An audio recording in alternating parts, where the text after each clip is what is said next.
As the results came in on Tuesday night, it was increasingly clear that the former Chief Justice of the Alabama Supreme Court Roy Moore was going to be the Republican nominee for Attorney General Jeff Sessions' old Senate seat. The defeat of incumbent Sen. Luther Strange in Tuesday's runoff election was a win for the anti-establishment right wing of the Republican Party, whose heavy hitters stumped for Moore in the campaign.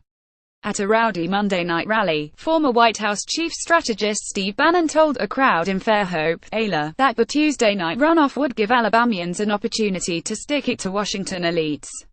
"They think you're a nothing but rubes," Bannon said of establishment Republicans. "And tomorrow, you're going to get an opportunity to tell them what you think of the elites who run this country." And so they did. At around 8 p.m. with 13% of precincts reporting, Moore led Strange by 17 points. By 8:30 p.m. Central Time, the Associated Press declared Strange the winner, dealing a blow to President Trump and Senate Majority Leader Mitch McConnell, both of whom supported the incumbent candidate in the race. There were reports that President Donald Trump, who traveled to Alabama last week to campaign for Strange, was bracing for a loss heading into election night. According to Politico, on Monday night Trump consulted with a group of conservative activists he'd met with about what kind of fallout he could face if Moore won, and had been complaining about having to stump for Strange throughout the campaign. Yet with his former staffers supporting the other candidate, who aligned more with Trump in terms of style than his opponent, Trump has made it clear that he would have no problem campaigning for Moore if it came to that. "I told Luther, and I have to say this, if his opponent wins, I'm going to be here campaigning like hell for him," Trump said during a Monday interview with the Rick Bubba radio show. Outside groups had weighed into the race, largely in efforts to boost Strange. The Senate Leadership Conference, the National Rifle Association, and the U.S. Chamber of Commerce had all spent ad dollars to blast Moore as the race drew to a close.